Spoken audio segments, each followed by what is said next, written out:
Le spectacle que vous venez de voir, c'est ma dernière pièce de théâtre qui s'appelle Lumière-Obscurité. Là, il est question de... je suis à la quête de savoir pourquoi autant d'obscurité sur Terre alors que nous recevons tellement de lumière venant du ciel. En fait, l'obscurité et la lumière représentent l'ignorance et le savoir. Pourquoi, par exemple, malgré toutes les connaissances que nous avons aujourd'hui, nous vivons comme dans une obscurité. On se tape dessus, on fait la guerre, on est méchants les uns envers les autres. Donc je suis allé en quête pour, à mon niveau, essayer de réfléchir et avoir quelques pistes de réponse. Mais alors c'est aussi un prétexte pour moi de toucher à plusieurs choses dans nos sociétés. Notamment la gestion du pouvoir, notamment la liberté, les notions de liberté et notamment les notions de confiscation de liberté. D'où vient votre inspiration? Qu'est-ce qui vous a poussé concrètement à écrire ce livre? Ce qui m'a poussé, c'est difficile de le dire, je suis un observateur autour de moi, ça je ne peux pas éviter.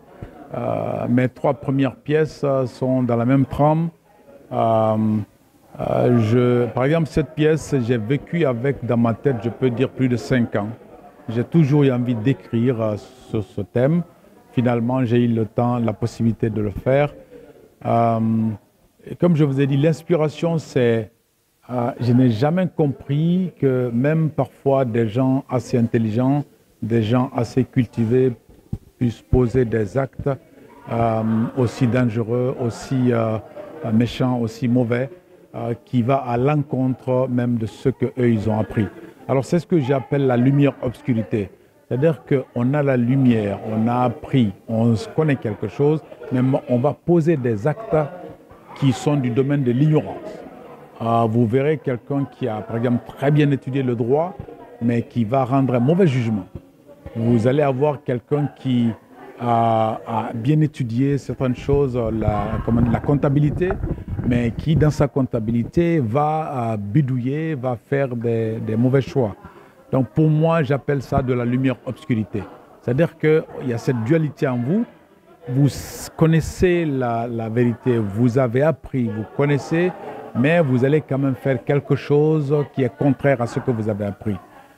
En ce moment, c'est pourquoi j'ai parlé de dualité, de lumière et d'obscurité dans la même personne. Parce qu'on connaît, mais l'acte qu'on pose est contraire à ce qu'on a appris. Dans le contexte guinéen, mais surtout africain. Dans ma fonction, dans mon travail à l'international, j'ai quand même eu la chance de voyager beaucoup.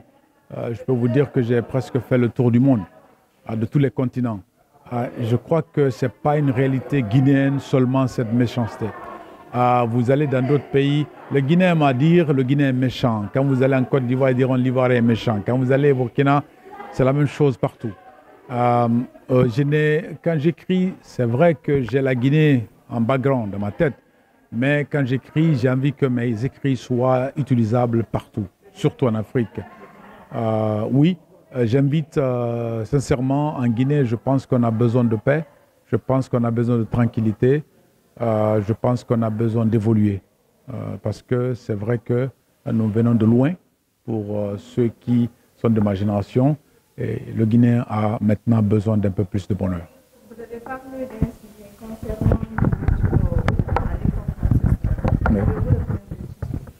ce que j'ai dit, c'est la question qui m'a été posée pour le retour à nos pratiques ancestrales. Je peux le dire sans gêne et sans hésitation, je ne crois pas cela possible. Quel type d'image je vais donner? Quand vous avez un arbre qui a fait déjà 100 ans ou 50 ans dans votre jardin, vous voulez le déplacer pour aller le planter ailleurs. Quelle chance vous avez que ça donne? Je pense que c'est difficile. Ce qu'il faut, c'est pas tant que nous nous a imposé des choses, c'est la manière dont nous utilisons ces choses-là.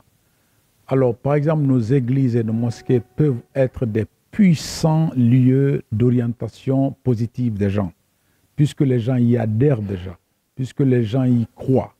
Si nous saisissons ces opportunités pour conscientiser, pour éduquer les gens, ça passera d'autant mieux, d'autant facilement que dans les écoles.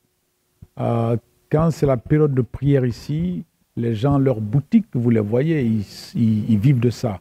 Mais tout le monde ferme et va à la mosquée. Pourquoi? C'est un signe de croyance à cela.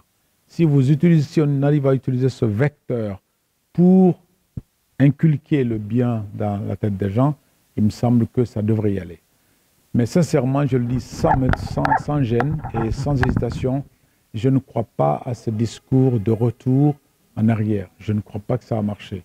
Avant, on allait à la Mecque à pied, en Wadoda, n'est-ce pas? Qui est prêt à abandonner ça? L'avion. Donc, ce que je veux dire, c'est que nous sommes dans un monde qui a évolué. La question pour moi aujourd'hui, ce n'est pas tant des retours ou d'absorber aveuglement, c'est de voir qu'est-ce qui, dans ce qui nous a été imposé, est bon pour nous et comment on peut les orienter. Moi, il me semble que cette question est plus importante. J'ai écrit parfois sur ma page pour dire, je ne sais pas si j'ai la phrase encore en tête, que quand on a été victime d'une violence sexuelle, quand on a été violenté, je vais du côté femme, et qu'un enfant en est sorti, et que l'enfant a grandi, pour moi, la question de l'éducation de l'enfant est primordiale par rapport à la recherche de sa virginité. Cette virginité est déjà partie. Donc pour moi, aujourd'hui, c'est comme si on a enfanté dans la violence, on a été brutalisé, alors qu'on va commencer à dire non, je veux ma virginité, que ça revienne. Ça ne reviendra jamais. Donc pour moi, éduquer cet enfant-là pour que ce soit une bonne personne dans la vie est plus important que de dire je veux ma virginité. Les liens avec les 112 livres, c'est un effort qui est fait pour encourager la lecture, c'est un effort qui est fait pour encourager aussi la productivité littéraire en Guinée, dans ce sens que les 112 livres sont de la partie. Je n'ai pas encore choisi l'éditeur pour cette pièce. J'ai un éditeur en France, j'ai fait déjà 3 avec eux, mais il n'est pas exclu que je choisisse un autre éditeur pour cette pièce-là.